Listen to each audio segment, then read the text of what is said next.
friends, and welcome back to my channel.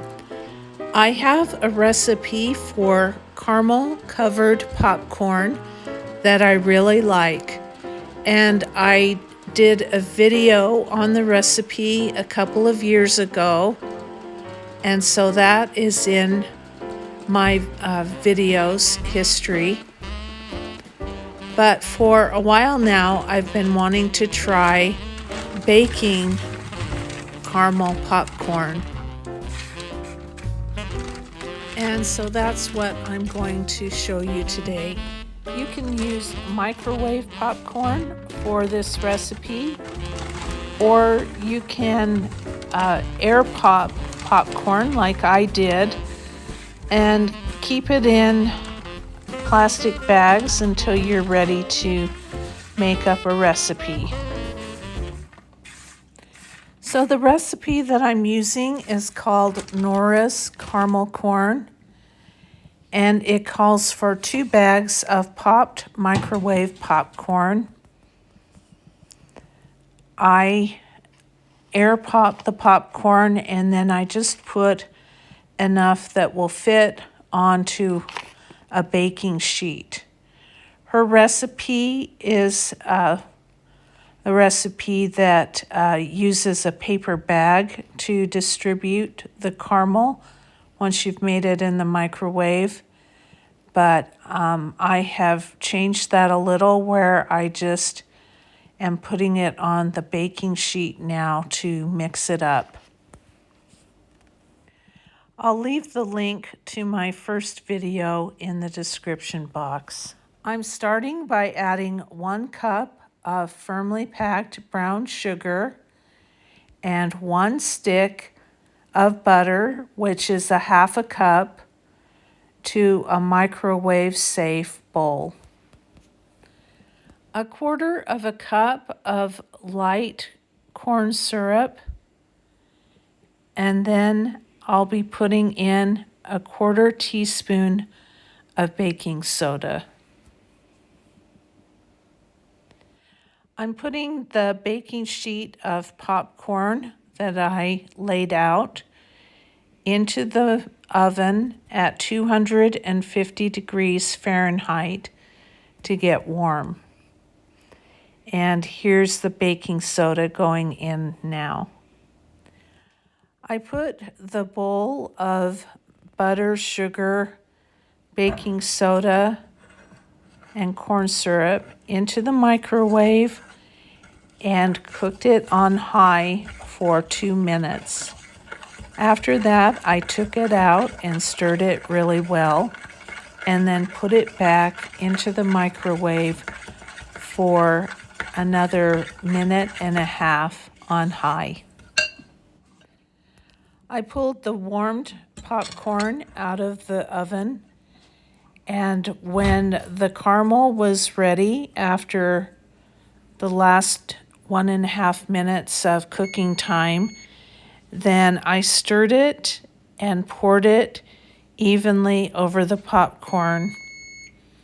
And the caramel will sink to the bottom of the pan, but if you stir it really well, you can get it coated pretty decently. And if you prefer to mix it up by shaking it in a brown paper bag, then by all means go ahead and do it that way. I probably wouldn't heat up the popcorn in the oven first if I did it that way, though. Just shake it and coat it evenly in the paper bag, and then pour it onto the baking sheet to bake it.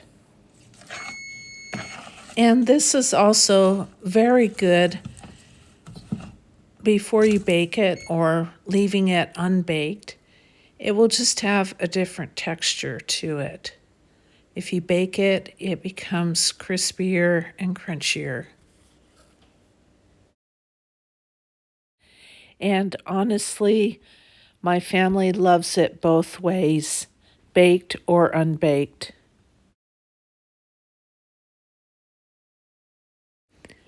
So Now that I've got it mixed really well, I'm going to put it back into the oven at 250 degrees Fahrenheit for 15 minutes. It needs to bake a total of 45 minutes.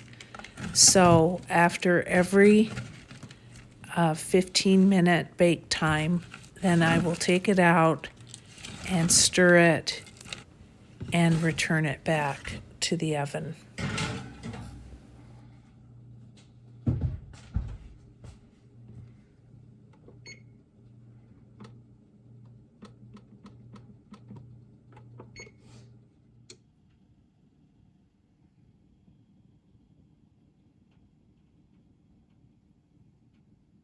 So stirring it again and then back in the oven for another 15 minutes.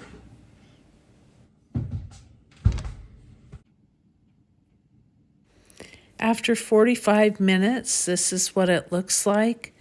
It is crunchy and crispy and delicious.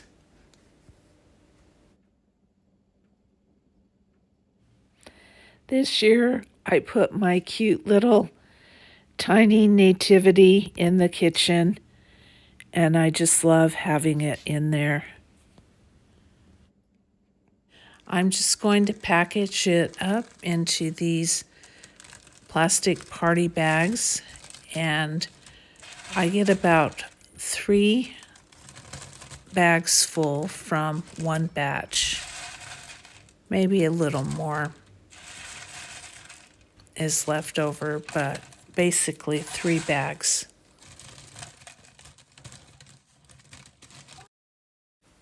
And then I just tie it off with a pretty bow.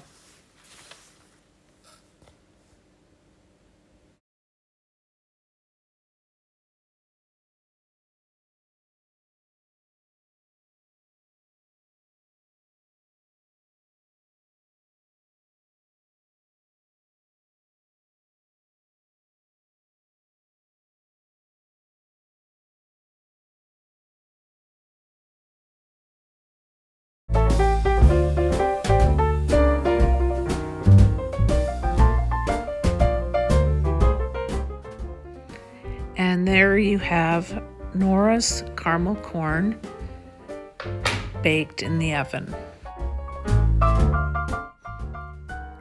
This makes a good item to take to neighbors and family around the holidays. It would also be good for birthday parties or any kind of celebration, or for family or friends, movie or game nights. Thank you so much for joining me, and I hope you try baked caramel corn using Nora's caramel corn recipe. Please consider subscribing to my channel to help it grow, and leave a comment if you'd like. Goodbye.